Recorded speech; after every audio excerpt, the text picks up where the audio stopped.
O'riqlash mezgilida bek oson chupib turgan 4 o'rak bor. Bek diqqat qiling, sizga ma filmni deb berma. Siz oldirab chupib qolmang, g'alba qila olmaysiz o'riqlashda juma.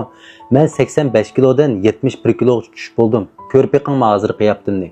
Men o'riqlab bo'lganimni necha yil bo'ldi, men mishada so'zlayotganimni necha yil bo'lib qoldi-ku. Tiq samir paqimda mening samaginimni ko'rmagansizlar, hech qaysinglar bir fantan bo'lib ketganimni. Hozirgi badan qiyatim shunga o'xshash. Men yeyman, siz yaxshi ko'radigan shu narsalarni, lag'man, polo, samsamanta o'zimizniki yerlik tamoqlarni men bakayman, qaymog'liq aytgan chayni men ichaman. Men nimish fantan bo'lib ketmayman. O'riqlash usuli to'g'ri, o'riqlab bo'lgandan keyingi turmush odatdan to'g'ri.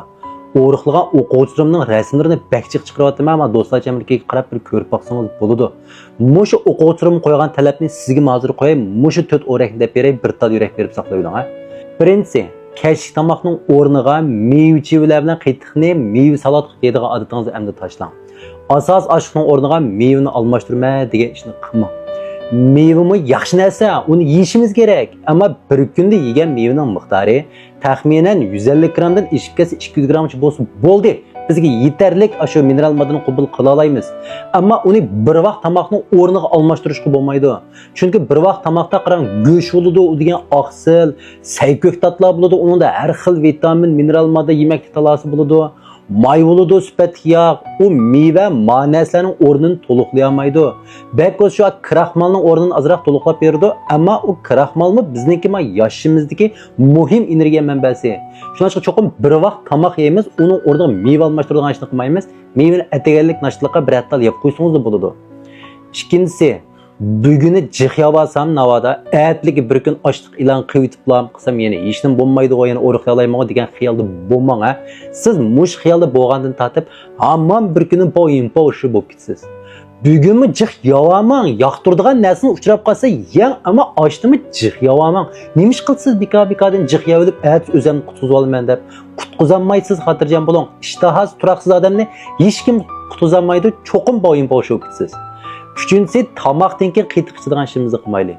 O qiytiqning shikri bor, siz har qancha yerli qiytiq ichgan bilan bu bir vaqt tamoqni yeb qo'saqni to'yg'izib bo'lib, oson hazm qildi deb keyindan bir qiytiqni yeyotsangiz, bu qanday hazm bo'ldi bu qo'saqning ichida liq narsa tursa, yana bir narsani yeyish orqali uni hazm qilib bo'ladi.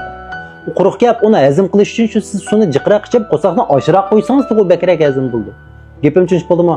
To'rtinchisi, hareketni pek ig'ir qilma. Bo'lib oksigenlik hareketni chillashqichi yugurib, hozira kunlik turmushingizga qolgan harakatlaringiz o'zigidan ozlab turib pek charchab ketsangiz. Bek charchab ketsangiz, masalan, uyda ish qildigan, bunda xalqlar paransgan, bozor chiqadigan, cho'glaydigan, o'tirib qo'pib, menib qildigan harakatlaringiz o'zigidan ozlab qilib, yetib qolsiz. Bir soat yugurib qo'yganingizga. Muvofiq bo'lsin harakatning miqdori. Yarim soatdan 40 minutgacha bek charchab ketmagan asosda badan safaringizga tushliq harakatlarni qilsangiz bo'ldi.